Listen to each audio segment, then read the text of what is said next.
Hello guys! So for today, I'm going to be showing to you how to make this Bulbasaur on the right side of the picture to the one on the left side of the picture, which is drawn in Excel. So as you can see, why Excel, right? We can make this one using a pixelator or any other software device that's out there, right? That can make this image pixelated. But as you can see, there are a lot of settings that you need to know, you need to do, and it's very hard to get a good output from this. Also, it makes you more artistic in a way. Also, we don't want any blurred looking Bulbasaur.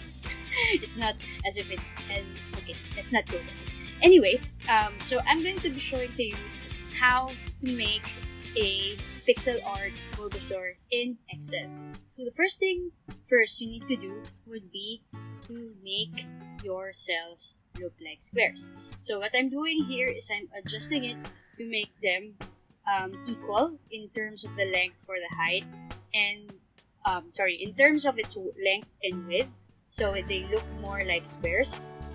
I'm also zooming out to give a better view of what we're going to be doing. The next step is to create a size or a canvas size that you're willing to work on. So for this video, what we're going to be using is a 64 by 64 grid.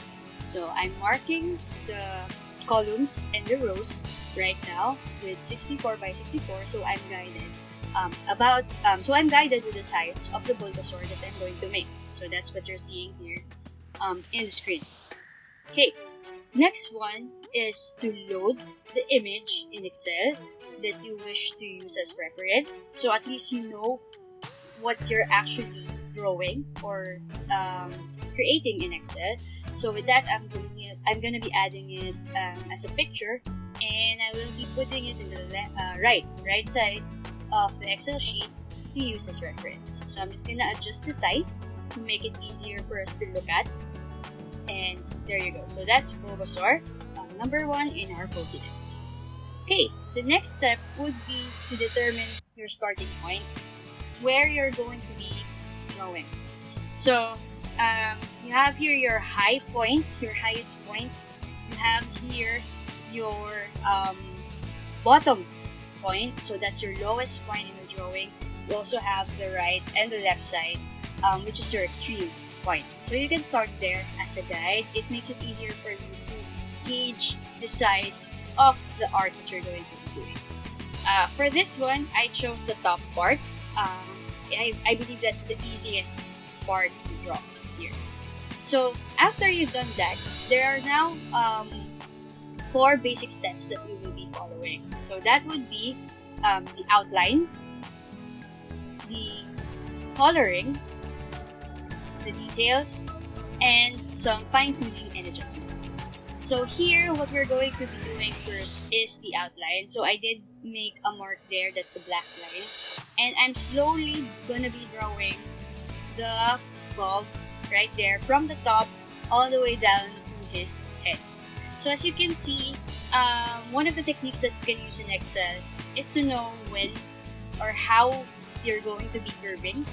So one of the things to do with that is, if you are curving downwards, you have to make sure that you are not making a triangle or slant line. So that's what I showed you just in the screen. Okay, so the technique would be to draw, let's say, 2 colors down, then move to either the left or the right cell, and then draw 2 colors down and gauge if it's the right curve that you're seeing.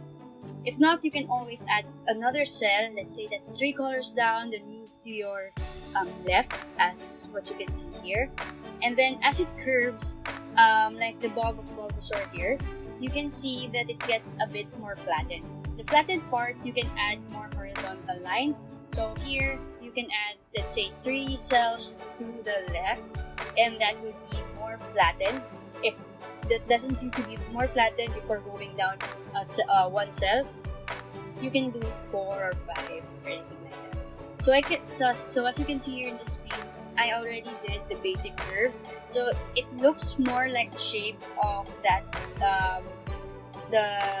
this part of Bulbasaur's bulb. And now let's continue with the other parts of its bulb. So here I'm working on the top, and as you can see, there are 3 points there. So 1, 2, 3 points right there. So I'm working on that one with the basic principle again of using or curving via using multiple cells, either horizontal or vertical, and then adjusting it accordingly based on the curve. So I'm doing it here a bit fast, but I hope you're getting my point here. So as you can see, there was that long vertical line that I did, which was 5 cells downward, to make it look more round rather than triangular or oblique. So as you can see, you have it there. So that's your basic shape for the bulb. Now we can push through and continue with his head. So his head would be starting here. So I'm going to be moving a few cells to the left and then a few cells to the right because it's a bit flattened, right? Then I'm going to be going down a bit there and up here. So this one is more oblique because that's his pointy ears. And then I'm going to make it a bit rounder or flattened here as we go down the bottom of his ears or his head. Next is we are going to be doing the same process for his left ear, from what we're seeing here, and then check if it's actually balanced or it's in the same height, right, as the other ear. So let me check that. Okay, so it's balanced. They're the same height as it is. So we'll continue going downward, and as you can see, Bulbasaur's face, or in the left side of his face, it's a bit more curving downward. Not necessarily that round, but it curves downward. So I will be using that principle that I taught you earlier. So you have 2 cells down, move to the left, 2 cells down, move to the left. And if it needs to be more flat or less curved, you can add more cells. So there, I added the 4 cells there. And if it needs to be more diagonal, you can just use 1 cell and then go down and then right or left, depending on the direction that you're doing. So that's the principle I'm following here. That's the basic principle that you need to follow if you want to draw in Excel. So here, for beginners, we are still drawing an outline. Some, when you're already an expert in this one, you can draw it without the outline. It looks great as well, depending on the colors, of course, that you choose. So that part we will be discussing as well, the later part of this video, of regarding the colors or how to choose the right colors, especially if you're a beginner and you don't know how to pick the proper palette or shading that you need to use. Because sometimes if you can choose basic tones, and then it doesn't look great when you zoom it out, and it doesn't it makes, like, let's say, Bulbasaur look more purple or bluish rather than the color that you're seeing in the screen. So I'm already building the body, and I'm going to his feet or paws. So as you can see, everything is following the basic principle in terms of curving, knowing when to change the direction, but everything is just 2 down, 3 down, depending on the cell count, depending on the shape that you want. Okay, so that would be the second paw. Then here is your third paw, and lastly, for your fourth paw. So you have now your basic outline for Bulbasaur. So I'm just adding a few details for the bulb. So as you can see there. And now you have your basic shape. You can already see that it's Bulbasaur. So we're done with step 1, actually the basic step, which is the outline. The next one is coloring. So for coloring, what I'm actually doing is I'm loading the image to paint, and I'm using the color picker tool to place it in certain areas that I want to get color off. So for example, in the bulb here area, I want to get that color or that specific color. So I'll get the color picker and I'll put it there to get its RGB values. Okay, so got that there. Then once I've gotten or recorded the RGB values, I'm going to be using that in Excel when I choose the cell color. So I'm sure that what I'm actually using as a shade or as a color for that specific area is the same one as the image. So it does not deviate that much. But if you're an expert, you don't need to do this process if you can see those different colors. But if you're not and you're a beginner, it's a good technique to use. So here I divided that one to 3 basic colors. That would be, we're just doing first the bulb. So that would be your lightest part. That's where the sun or the light is hitting. And then a transition between the light and the dark. Then you have your third color. That would be your shadow part. So there you have the lightest, the transition between the lightest and darkest, and your darkest or shadow. So that's what you have here. Now these are the RGB values that we've gotten from Paint. So you just need to use the color picker and place it in those areas. So that's the lightest, the transition, and the background, and the darkest. Then once you've gotten the RGB values, you just use the cell color tool here in Excel and type in those values that we got. So for example, in the first one, I typed it here as 138, 199, 147, and I've gotten that color. Next is for the transition, I will also type this RGB value and will obtain that given color. And of course, for the last one, which is your shadow or your darkest color, so I'll add that to here, and that would be what we will be using for the shadow. So that's why it's important to take note of those RGB values, especially if you're a beginner and you're just starting with Excel. Okay? So once you've done that, once you've completed all of the colors or the 3 ones that you need to use, you can simply copy paste this entire thing. So I did it in a separate sheet. So copy this 3 colors and move it to the actual workspace that we're using. So that would be here in this video, that would be sheet Bulbasaur. So you can see I created Bulbasaur sheet 1 and RGB, which is sheet 2. So once I've gotten that correctly here, I can simply copy this and then paste it anywhere here. So I'll just paste it in the top. I know this one for the bulb. So now that we've gotten the colors to use, we can now start filling in the colors that is for Bulbasaur's bulb. So I'll start here with the lightest part, because as you can see there's the curve there running down where it actually is being hit by the light. So I'll start here in this part and draw that curve or circular shape here based on our reference. So this is your lightest color and I will be placing it there. Okay, so what I know here is that everything that I'm drawing here from that part of this line, this green line here, this lightest green line here, I'll be coloring with the lightest color. So I now have this one. Okay, so I'm filling it out like that. Next would be the transition color. So that would be the middle color. As it moves from the lightest to the darkest, we have this transition color to make it look a bit more real. I won't say real, but good to look at in terms of our shading and color. So it doesn't look plain.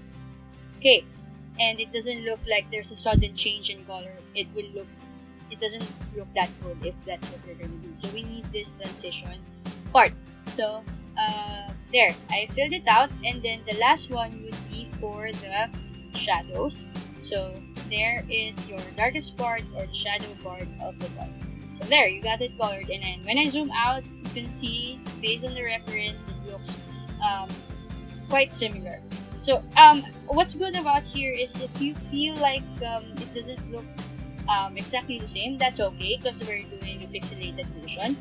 But you can always make adjustments. Like if you feel like you need to curve it more or flatten it more, you can always just change the color of the cell or cut and paste that given cell to color that.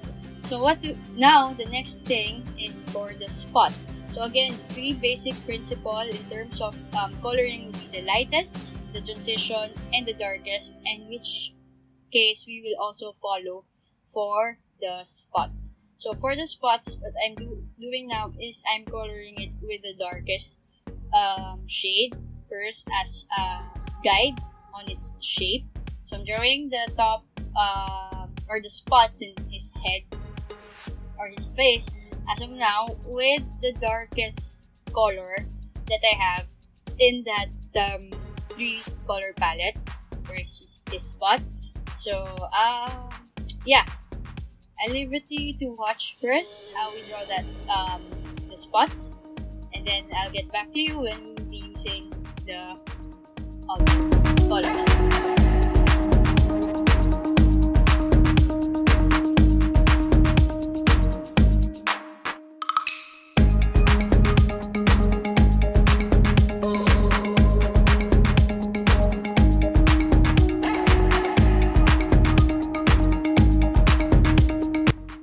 Okay, so now that's done, we can continue with drawing the lightest part and the transition part in the color of the spots.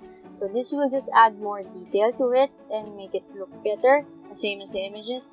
So I'm just drawing it the light color in the lightest areas that I can see in terms of the reference, and the transition color in the not so dark part but not so light part of the spots with regards to the reference. So that's what I'm doing here now. Okay, so I'm adding it a bit there for polishing just to make the spots look better. There, so that's your spot there. Next would be for the color of his body. Again, we have the lightest, the transition, and shadow. So here I'm just pointing out the areas that I see as light. So the basic strategy is, again, draw the parts that are light, move to transition, and then the dark part. But what's a bit hard here is when we look at Bulbasaur's face, there's a mixture of light, spots, dark spots, and transition, so it's a bit harder for us. But to make it easier, for the meantime, I'm going to be drawing the lightest part of his legs or body. If that's what you, if that's how you put it. So let's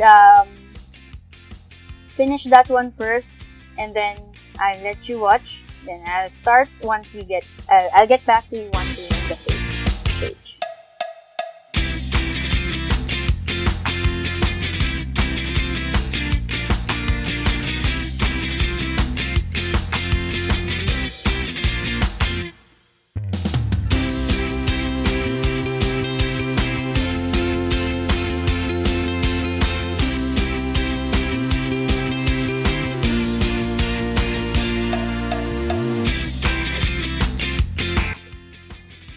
Okay, now that's done. Let's start struggling here with the face. So I started with the transition color for the left ear because it doesn't look that bright and it doesn't look to be a shadow. So I start with the middle color there.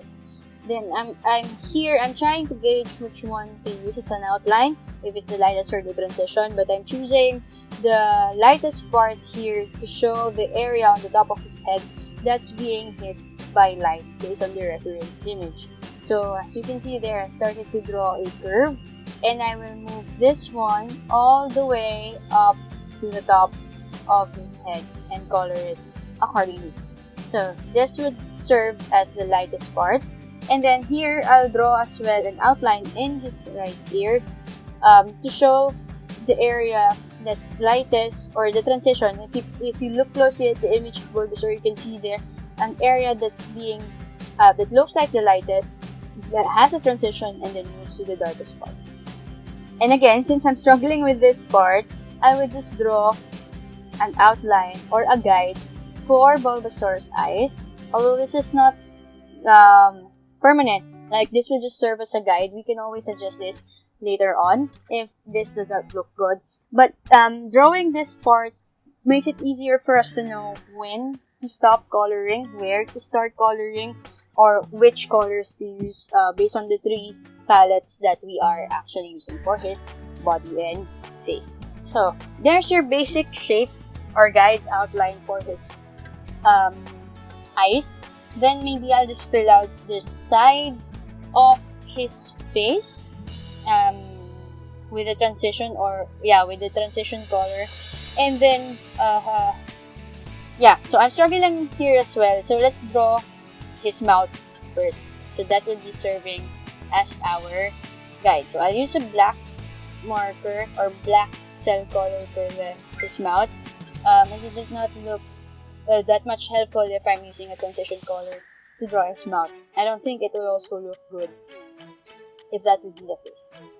Okay, so that's the upper part of his mouth or his lips, and then let's go draw the curve. Okay, so here I made a mistake.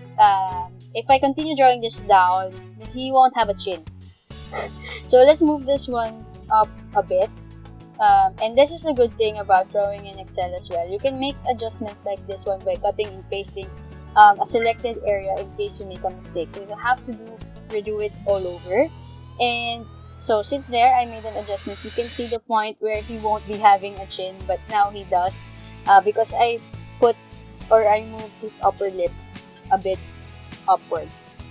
And now that's done, you have your basic guide for his lips. We know where to start coloring. So here, this part I will be drawing with, I will be shading with the darkest color, because that is how it looks like based on the reference.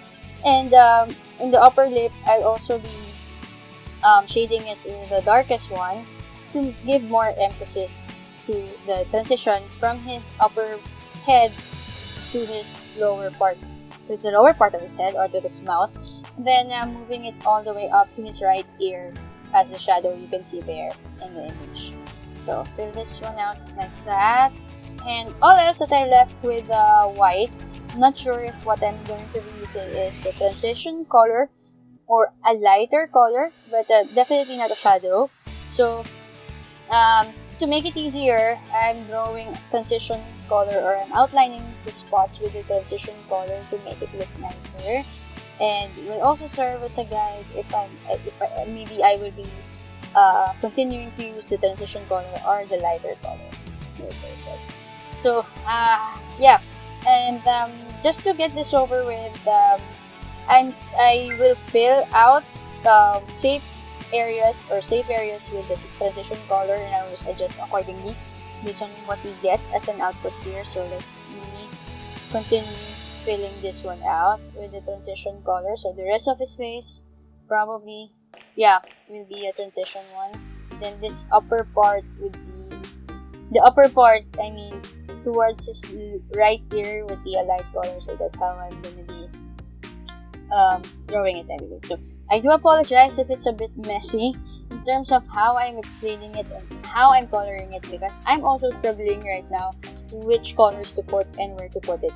But again, especially if you're a beginner, if you encounter this struggle as well, the good part is you can always change it if you see that it doesn't look good, and adjust it accordingly after that one. So here, what I did change the initial strategy to color this one with the transition color because Bulbasaur would look so dark.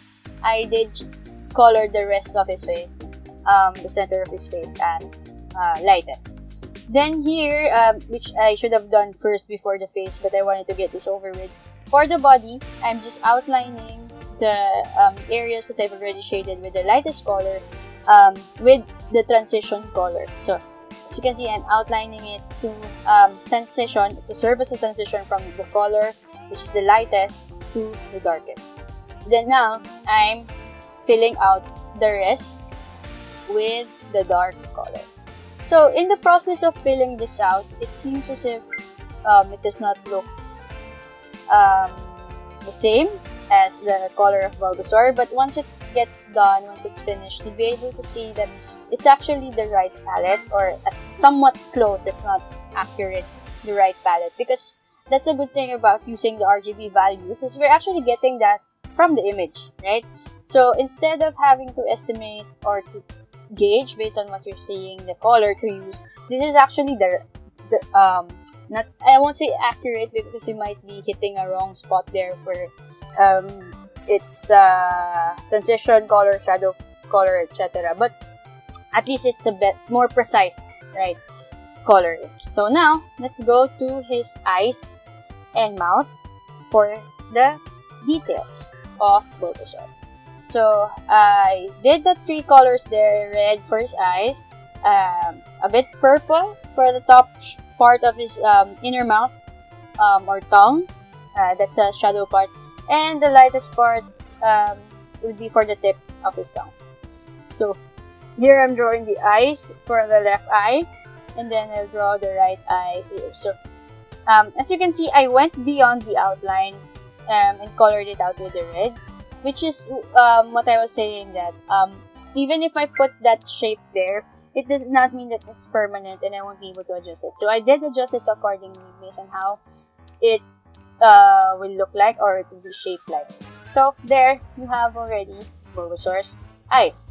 Now let's do the top of his tongue, or the top part of his inner mouth. Color it out with that dark purple there. So I'm leaving white cells there, serve as his teeth. And if you do leave some areas like that, make sure to color it white, because it will look different if you don't use white shade. Okay, so now I'm adding just the details. This will be already step 4. So now sometimes step 3 and 4 can be compressed into one step. That would be adding the detail and fine-tuning. So as you can see, I added some details and I'm fine-tuning it, especially for the eyes, because I don't think that it looks great with just a transition color. So I'm adding an outline, a black outline there for emphasis, so that you can see clearly that that's Bulbasaur's eyes. So there, as you can see, it's a bit closer now, or it is actually Bulbasaur now in a pixel art form based on our reference. So it's not yet done. We'll add the nails. So I'm adding white color there. So remember to fill out the white areas that's supposed to be part of the image with the white color, and add it there accordingly. So